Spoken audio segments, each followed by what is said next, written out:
Uh, Hey, we're live. they were live. So how do we see whose screen is showing up? So is it your screen or is it my screen? If you talk, your screen pops up, so it's kind of Okay. off. Okay. Cool. So this is our first episode. We titled it Tangbrolio because we shoot Tenfolio, but I don't know if the title's gonna be forever like this. Probably. Yeah, it'll be like this forever. So my name is Hwanshik. Nobody can probably pronounce it in America. So I'm from South Korea, but I shot USPSA roughly a year and maybe 2 or 3 months.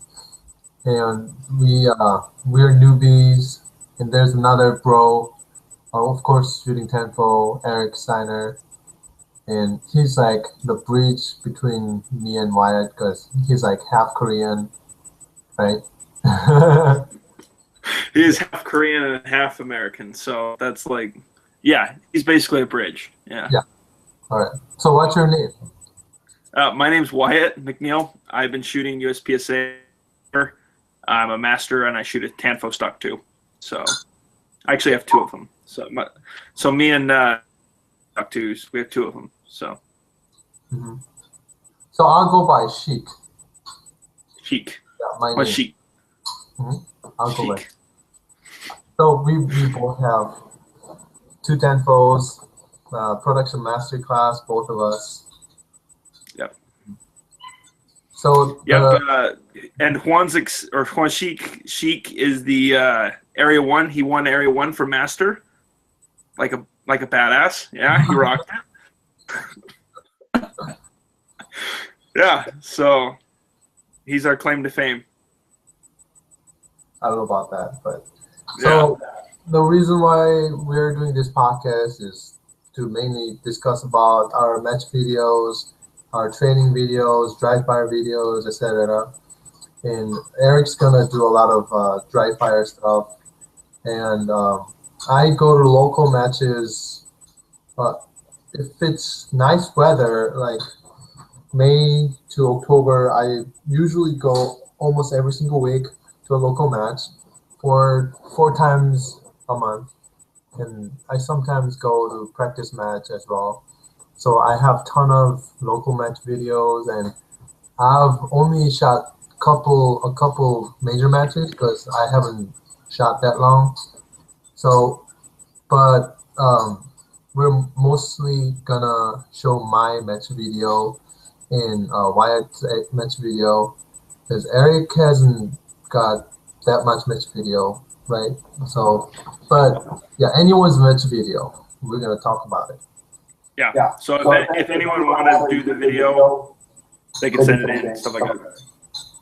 So Yeah, dude, I gotta shave. yeah, you almost have some of a mustache. Yeah, I didn't take a shower today. That's why. That's perfect. Okay, so most of the match videos are on. We all have YouTube channel, and how we're gonna do is we're gonna put that YouTube video link on our description box, and you guys can review it separately because we're gonna do share screen, but the quality isn't that good. The screen is lagging and all that, so people might wanna watch it separately with high HD. Yeah. Yeah. Yeah. Basically, my channel is called. I can open it up right here, and How do you screen share? So the Oh, left. yeah, yeah. So let's go entire screen share. Okay, so I should be screen sharing right now, right? You can see Yeah. Juan Sheik there. Okay, so my channel is just this. So yeah, Wyatt John McNeil, and then I have some shooting playlists, collections of videos. I think me and Cheek both do that. I don't know if Eric does that, but so I have videos of like things that I found that are very full. So Cheek's state championship match, just a bunch of different videos, and then I have my videos, obviously. And if you want to show yours, you can. See if I can get rid of this. Yeah. Well, the video is gonna be uploaded onto my channel, so people will probably be able to see my channel. Yeah. But it's where's that? It's right here. Okay. Oh, you and your wife, so cute. Of course, man. We've been married 2 months now. Yeah. 3 months? Oh my god. 2.5. Yes. 2.5. Yeah, How's Danielle? Oh, she's cooking for me actually. You haven't eaten yet? You told me that you were gonna eat before now. It's right here. Ah. Yeah, so the thing was, we got married, and then a week after marriage, there was production nationals. Then I shot it okay. Okay. Yeah, you shot it very good, dude. You placed like 30th or something. Maybe, yeah. Yeah, maybe. You don't need, you're not bragging, dude. You did good. Thank you, man. Yeah, you didn't get bumped to open at least, right? Oh, That's yeah. all that matters. Yeah. I thought I was gonna shoot like an open gun, but too many reloads. Yeah. So you want to talk about the recent video I uploaded on YouTube? Yeah. So basically, we're gonna go over Sheik's video. I don't know how to pronounce the place that it is. It's Puyallup. Puyallup. Puyallup. Okay. Well, so Wait. why don't you walk us through the first stage? Okay, my wife is an English teacher. What? Puyallup. Oh, Puyallup. Like Okay, Puyallup. Puyallup. Okay. Puyallup. Whatever. That's not important. Okay, let's go over the video first, and then. Okay. If you want So why don't you just what if you were to just walk us through like what you shot in each position, or what you saw, what you chose to do in each position, and then I could like talk about what I see. Does that make sense? Yeah.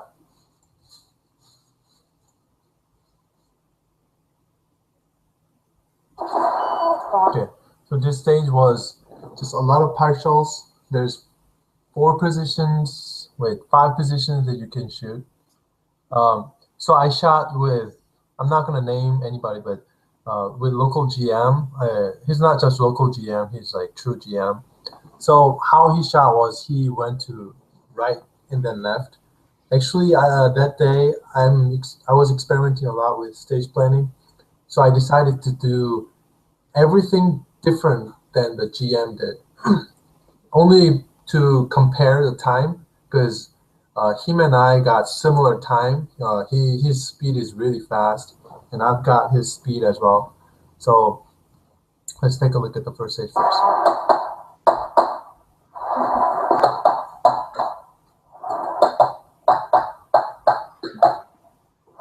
I got stuck with the reload over there.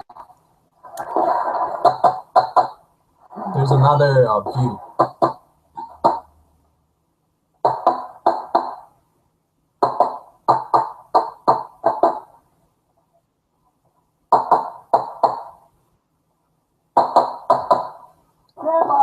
Yeah. So, yeah, sorry, you can go. Yeah, so the GM's time was 13.2 and my time was 14 flat. So it was 0.8 seconds difference, but I feel like that 0.8 seconds difference came from the reloading mistake. Yeah, So, that looks like I'm rewatching it right now, and that looks like it's basically taking up about a second of your time around that. yeah. Another thing that I noticed that you did differently in each side, when you went to the left side and you went forward, you brought your hand off the gun. Does that make sense? Right. So have you ever seen like yeah, so go to the first thing. I think it's at right around 5 seconds. Don't you drop your hand off it right there? You can see it on the other angle too. Yeah, I dropped it to pump my momentum. Yeah, but when you go the other direction, so you go back to the right side, you keep your hands on the gun. Does that make sense? Uh-huh. So you do the exact opposite thing on each side that you go to, rather than doing the same thing. You know what I'm talking about? Repeat that. So like go when you back up. When you're retreating from the right side, it's at it's about 14, 15 seconds in. You hold on to the gun rather than pumping your arms. You know what I'm talking about? When I was backing up, I wasn't pumping with my arm. That's your point, right? Yeah, I mean, I just think that for me, and that's just me personally, that I think just for continuity reasons, I would rather go forward, holding onto the gun with my both my hands to keep that grip, rather than having to redo it right there before the position, and then doing the same thing on the retreat. Does that make sense? Yeah, yeah. The reason why I did was so the second position was such a close target. I Mm-hmm. didn't have to have perfect grip. I didn't have to remain my grip. Gotcha. It was like maybe 3 yards target. Okay. Yeah. And Yeah. when I was hopping back over there, that was pretty difficult target as I arrived the position. So I wanted to remain my good grip. That's why I have some rules when I break my grip, whether I break it or not. If it's pretty difficult target when I arrive the position, I like to get the grip ready. Then I usually don't break them. Yeah. Yeah, I gotcha. Yeah, usually I don't break it unless it's more than three. It's got to be more than about 5 yards for me to break my grip. Because otherwise, I mean, when me and you are gripping, and that's why we work out our grip so much, I don't want to mess that up at all. You know what I mean? And that's why I've been like my draw used to be a 90, or let's say a flat 1 second in a match, and Okay. I've slowed it down to like a 120 or 115 or 130 just to be able to get more grip. And I don't want to have to mess that up and move. You know what I mean? You know what I'm talking about? Yeah. But yeah, I agree. I was just curious on why you did that. That was all. We'll move to the next stage. Yeah, we can move to the next one. Next one is pretty simple. I dropped 7 Charlies. I think it was, I don't know, 6. I don't know how many it was. It was 90 points total. I shot 76. I dropped for 7 Charlies. 7 Charlies.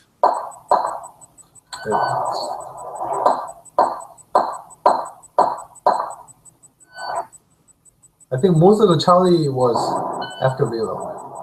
Yeah. 2 Charlie over there. So one thing I've been really working on in practice in dry fire is basically getting a firm grip after reloading. Because one thing I've learned, at least in my dry fire, I didn't focus as much getting that grip again after I reload. I was just trying to go so fast that I was getting whatever kind of grip I wanted. Right. And so I've been focusing a lot more on basically getting the reload done in whatever time. That doesn't matter to me at all because it's dry fire and I'm just doing it to get the muscle memory, but then getting that grip afterwards.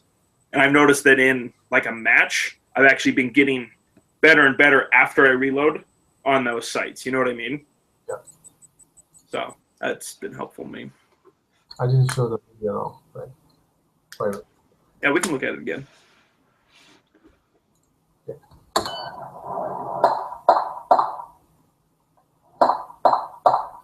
I rushed it after reload because reload was pretty slow. The whole match, I had a problem with my reload because that was the night before I decided to change my grip to thick one, the factory grip. Right now, I've been training. I've gotten 10 for what, a month and a half now, but I was practicing with a narrow grip one, extreme grip, and then I found that I can split a little bit faster with the factory thick grip. So I changed it, but then the problem was I couldn't reach the mag release button. Oh. now I'm switching to a technique where I have to flip the gun.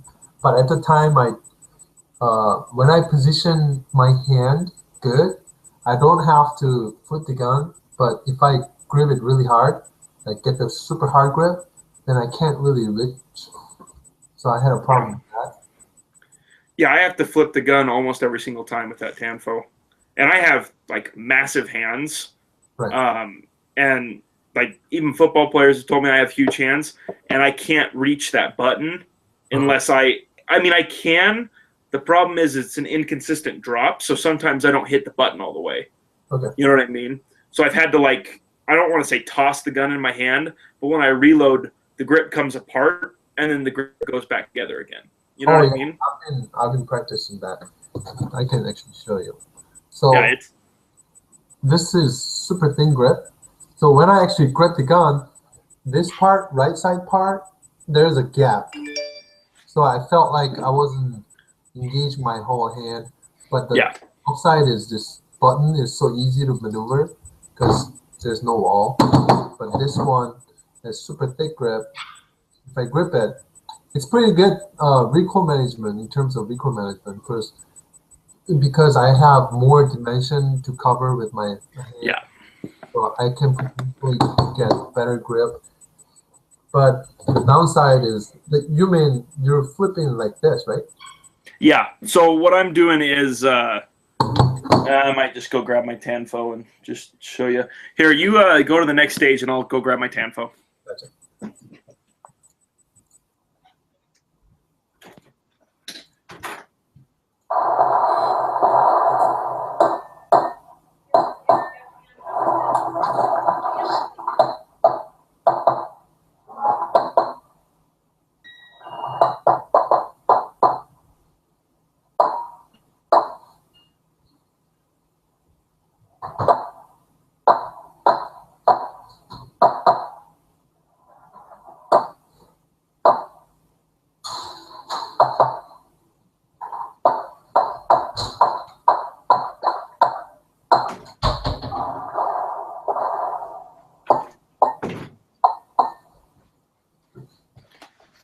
Okay, I'm back. Sorry.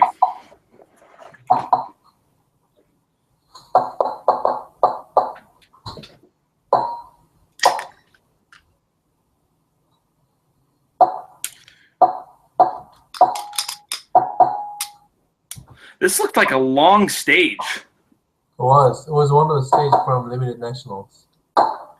Yeah, that thing looked like it was like 30 seconds long. Yeah. So I was watching it going, when does this thing end? it's pretty long. The GM, other GM shot 30 seconds. I shot 32 seconds. And he shot it clean, no penalties, pretty good points. But I shot with 2 penalties. There was 3 swinger, and then one of the swinger that was really close in this position, second position, over there, and was super clean, a super close swinger. But the problem was there was a no shoot on, so no shoot was covering the body A zone, not entirely, but like 70% of A zone. So it was pretty tight shot, and I slammed 2 shot at it, and then one was alpha and the other was just Mike. And then the other penalty was the same position before I engaged the swinger. There was a partial target that was overlapped. No shoot was covering the right side half of the brown target. You know what I'm saying? It's like it's covering the half of the brown target from the right side, and I aimed alpha. Actually, I aimed alpha because I never shot that target except hardcover one. So I shot just 2 shot at it, and it was 2 alpha, but it clipped the no shoot barely. So I had to shoot a penalty. Gotcha. There was a couple mistakes. One of the mistake over there was, so I shot the middle part, and then there were 2 other swingers back there, and I shot two popper, and the first popper was big one, and second popper was mini popper. With the mini popper, I hit it, but then that thing didn't go down, but it went down really slowly. So Yeah. I was like, I actually came back to hit it again, but I saw it coming down. I mean, it went down. So I was like, oh, move to the next position. And I moved to the next position, and there was another popper. I shot at it. It was like center hit, calibration zone, but that thing went down super slow. I thought it wasn't going down, so I shot two more shots at it. Gotcha. Yeah. One other thing I noticed was you slipped out of the first position. Oh yeah. You know what I mean? The terrain was not really good. Very gravelly. Yeah. And I think you could have brought the gun in a little bit at the beginning transition. I don't know how wide that is. I can't really tell, but it looks like a pretty wide transition. You know what I mean? Yeah, it was definitely less than 90 degrees. Oh, okay. Yeah. Then 70, 80. yeah, Yeah, usually for I was thinking about bring the gun in, but I didn't feel like it wasn't gonna help me at all. gotcha. Yeah, that makes sense.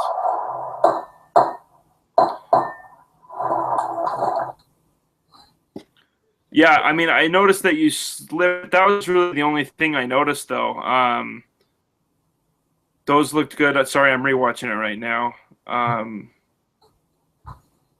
Looked good. You kind of stopped. I mean, I think most of the time that you lost, at least what I can tell, is from your hesitation on the small targets, right? Hmm. Don't you think? I mean, from what you saw, Small target from like or the makeup shots on the poppers, on the mini poppers. oh yeah. Yeah, that's basically all I could tell. And then you, I don't know if you hesitated, like, let me just see if I can find. Yeah, at 114. Uh-huh. Well, I don't know what was going on there, but Yeah, that one was I shot the popper. I thought I hit it pretty good, but I didn't see it immediately going down because in yeah, my mind it's a small popper. It should immediately go down, but it went down like that. gotcha. So I was like, "What the heck? Did I hit it?" Yeah, I went back, and then it was going down.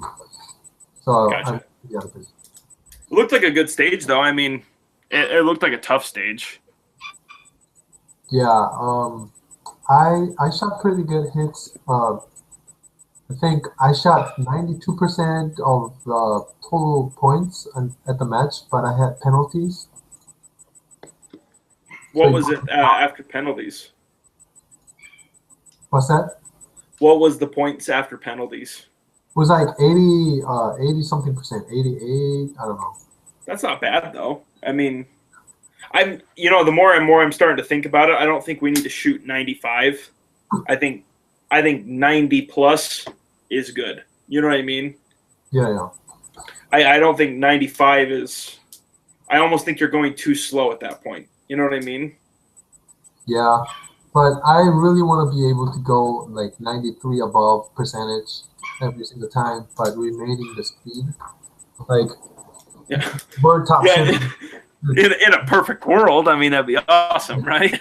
Yeah. I think it's match dependent as well. Yeah. This match had a lot of partials that's covering a lot of A zones, so it's super risky. I shot many headshots over there instead of shooting the body shot, even though A zone was like 50% plus available, but it was like half the size. So in that kind of situation, I don't think it is wise to get like 95% even. And there were Yeah. like partial swinger and regular swingers.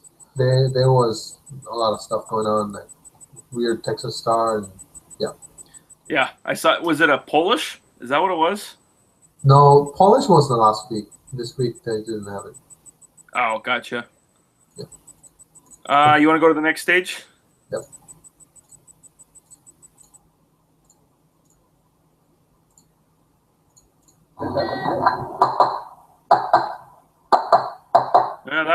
good.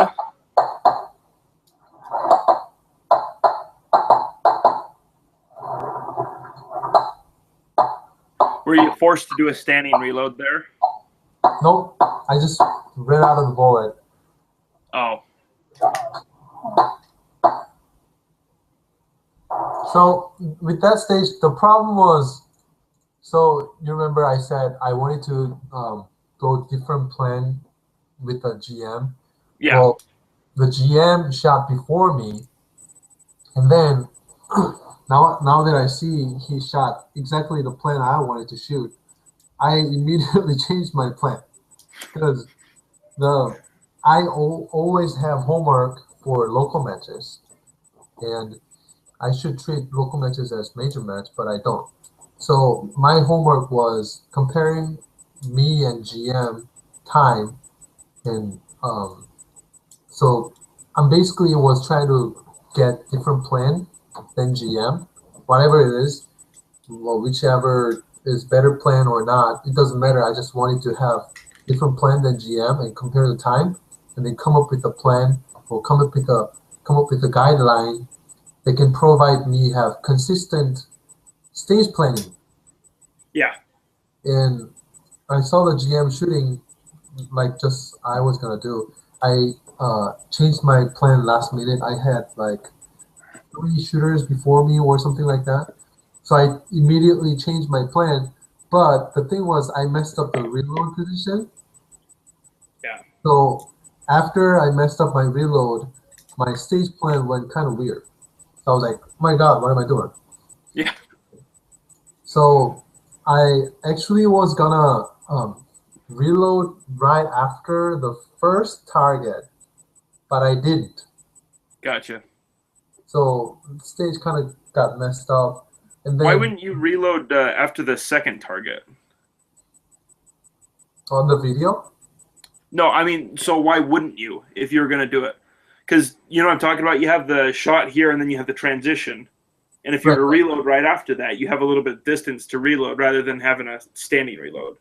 So the thing was, if I reload right after engaging the first target, I had advantage in transitions. So Okay. the left target, and then I was going to go right port and the left port. Then actually, if you turn right port to the left port, the target's right there, get ready to be shot. Okay. Yeah, I didn't want to reload over there. The first plan was actually reloading over there. But gotcha. So it got messed up, and then when I arrived the last position, there were 4 steel with Texas Star. And then the problem over there was I went really hosing on the paper target, went super fast. And then when I arrived the middle port, last port, my sight focus was like target focus. Yeah. I had to have sight focus to shoot those small popper. It was a small popper. It was not even a USB popper. It was like just regular ring circle popper, maybe like 2 or 3 inches. So I just slammed at it. So I had to make a makeup shot. I went on a bullet and I did standing reload. Yeah. Yeah. One thing that I've noticed with me, I try and treat local matches like major matches, Right. but I really can't. I mean, like I do in as far as the mental game goes, like I'm visualizing everything like I would at a major match. The difference is you always have more time at major matches to stage plan. Yeah. So usually when I stage plan at a major match, I spend, like at Idaho, I spent 45 minutes a stage on some of them. But they were really complex stages, don't get me wrong. But like at Utah, I spent half an hour, 45 minutes a stage, and then I'll go through and I'll write them down and I'll draw a picture and I'll videotape myself as I go through them. And then that night I'll go through with the picture that I've drawn and I'll say, okay, here's the video. Here's what I'm going to do at this portion and this portion and this portion. Here's where I'm going to reload and everything. But I can't do that at a local match. So it's like I can think about it like a local match and I can shoot it, or think about it like a major match and I can shoot it like a major match. but I can't really stage plan like a major match. You know what I mean? Right. But I wish I could. That'd be awesome. Yeah, the problem with the nationals was I arrived the range the morning of the shooting day, so I was. I want to slap you through the computer. Yeah, my shooting was starting at like 12:30 or something like that.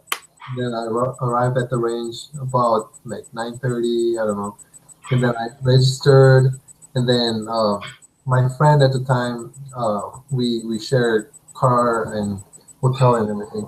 He wanted to pop some rounds, and I popped some rounds too. And then it was like almost 11 o'clock. We had like an hour and a half. So we were like, oh, dude, we should go walk through. We haven't seen any of the stages.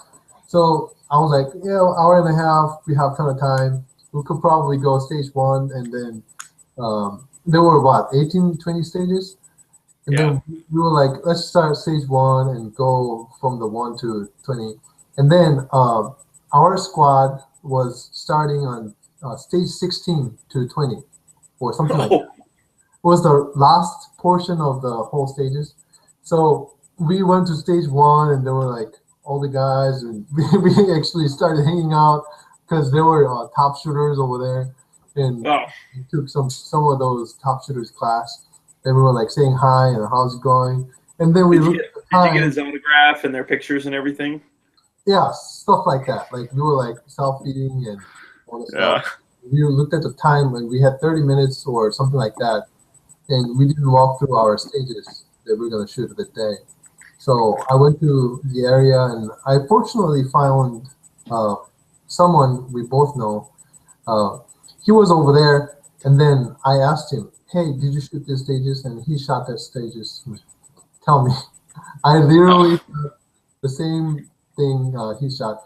But then the problem was I forgot. I didn't count those targets. I didn't count round counts.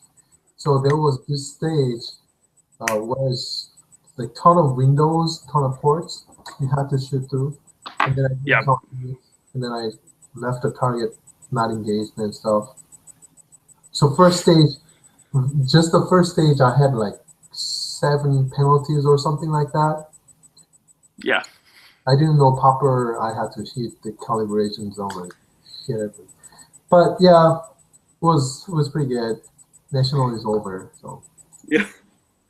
It's okay. We'll be at, well, I'm not shooting the next one, but you'll be at the next one, so. Okay. Anyways, next stage. That's, let's see, okay.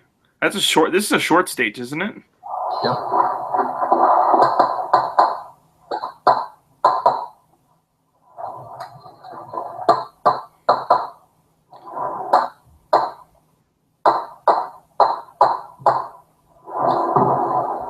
That one was not a good stage. Yeah. So the magazine release didn't happen over there. I thought I pressed magazine release, but it didn't come out. So it came out really, really late. So I messed up my reload. And also I was when I got back home that night, I was actually thinking about the stage again. And I actually thought of much better plan.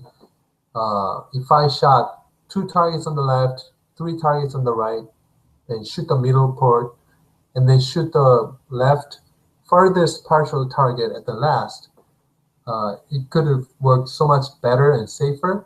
The reason why I'm telling is on that stage, I got a mic no shoot, because I didn't shoot mic no shoot, but the thing was, there's that wall, and the further side of the wall, I hit the wall because the target was pretty tight shot, because it was half target as well. So there was no shoot on the left side, and on the right side there was this gigantic wall, and I hit that wall. The bullet actually like didn't go through the wall, but it hit the edge of the wall. So it bounced the bullet, and it shot like left side of the nose, further away from target. So RO was like, hey, how in the world can you shoot like this?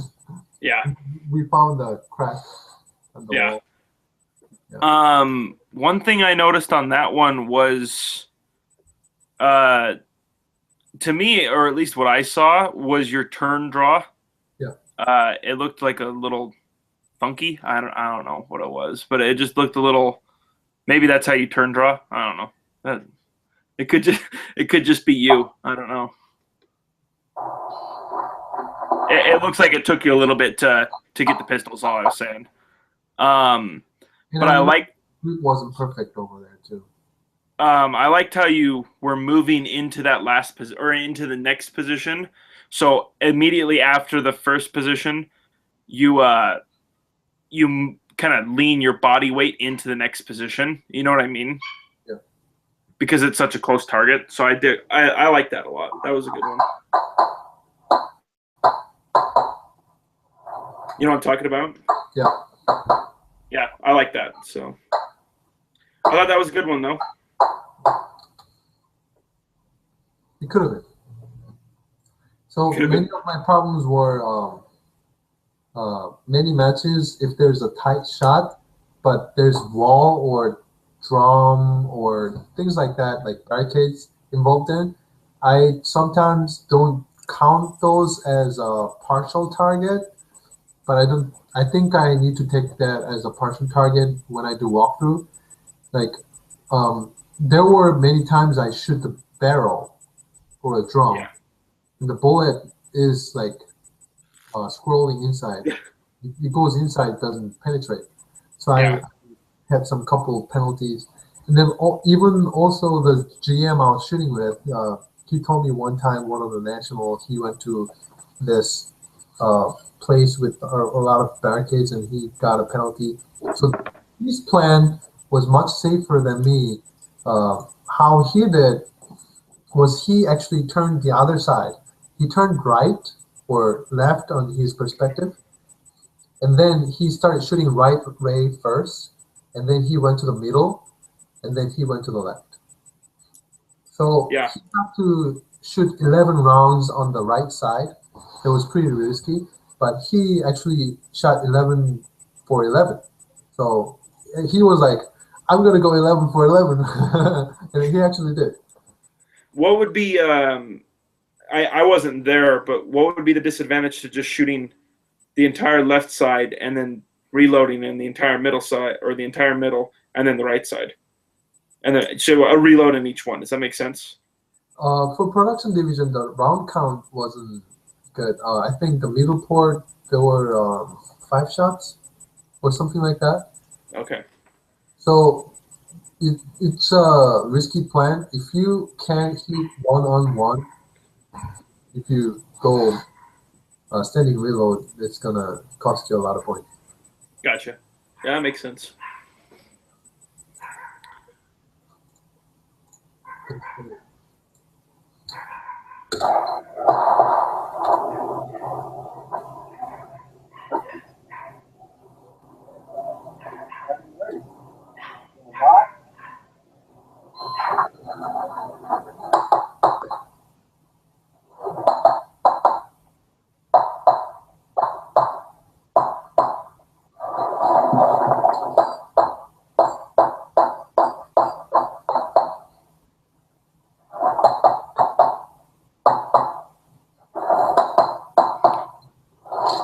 That was pretty clean. I dropped two Charlies and shot a makeup shot on the plate rack, but the plate rack was on the Wrigley Bridge. So yeah. Yeah. So the only thing that I noticed that I didn't like about that one, and this is just kind of a personal preference, but in the last position, you didn't have the most solid stance. No. You know what I mean? Yeah. And I think just from my point of view, I would have preferred a lower stance because you looked like you were on your tippy toes. Does that make sense? Yeah. And I don't know, maybe that port was just a little tall, but I mean, you look pretty tall, so it's not like it's that big of an issue. So. Yeah, but if you look at it, actually, I'm like standing while I'm shooting. Yeah. of the movie was uh, when I do that, when I start standing up or when I start moving forward, I can make a faster split. Oh, gotcha. I was like leaning into the gun because the first target was blank target, regular target, but the last target was a partial with Yeah. motion in the body like that diagonally. So I wanted to like be super recoil controlling. I Yeah. wouldn't usually do that, but there was like the last target, so I purposely did that. Yeah. Gotcha. Yeah, that makes sense. But that was just something that I noticed. So Mhm. yeah, I thought it looked like a good match though, dude. It was fun. I Yeah. learned a lot. Well, that's good. All right. Yeah. Now I'm coming up with some. I call it walkthrough IDs. Like I Yeah. don't know if you can see it, but there are a couple stuff that I have to ID, like ID targets, ID shooting sequence, ID possible heat factor, ID shooting the move, blah blah blah. I'm making a prototype. So coming Sunday, another match, local match. I'm gonna be using that format, and I'm gonna see if that's enough information to make a good stage planning, Yeah. and also if that's consistent for the future. Remind me, and I'll email you the thing that I use because I didn't build it, but I have something that I use Yeah, that it has all those things and it's in a printable format, right. so you can kind of have everything. But remind me, and I'll email that to you. So most of the technique I come up with, I have a shooting note. It's waterproof shooting note. I took classes from two of the world top level shooters, and then most of those are on my Facebook page or Brian Eno's forum. So I consistently upload those and share with people. Not many people know that page, but it's gonna. If anybody adds me on Facebook, yeah, it's there. Yep. And I don't do a Brian Enos anymore because I don't know. I kind of got bored with it. It was I just I keep a notebook on my own. I have a red notebook that I write everything in, and then I have a Google Docs with Sheik. So I just kind of share, what I come up with on that type of thing. So because we're both going to be world champions one day, so I need Yep. all the help I can get when we'll be sharing information forever. So We have common interesting thing. Uh, why I don't understand, like people don't have to care about us, but we have something in common, which is well, we shoot Tenfolio, and we're both master class, but we yeah, both started about the same time. We both shot like a year and something, and our goal is the same, and a lot of our perspective is the same because our goal is the same. We want to be world champions, and there's nothing more than that. yeah. And I, And what's even cooler is we both kind of learned how to shoot the same way. You know what I mean with YouTube? yeah, We YouTube that's how we that's fire. how we actually got to know each other. It was like we YouTube stalked each other after we found a bunch of videos. Yeah, I have a lot of videos that I don't go on public. It's called unlisted videos, right?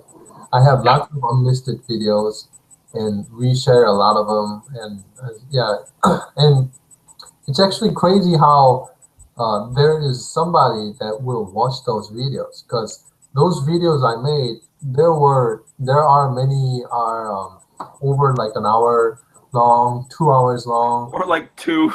Yeah, uh, 2 hours long. I mean, if I send it to somebody, they're gonna turn it off in like 5 seconds. But yeah, it's interesting how we have the same passion about shooting. So yeah. if anybody out there have same passion, we'd love to talk about our passion. Join our group chat. It'll be awesome. Yep.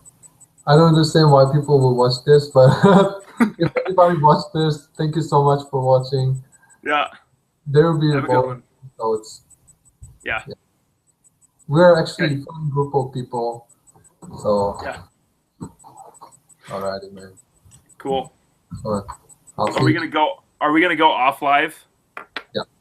I was gonna show you something with the Tanfo, and then I'll send you that link also. Okay. Okay, Steve. So you want to say bye? Oh, bye. Okay, bye.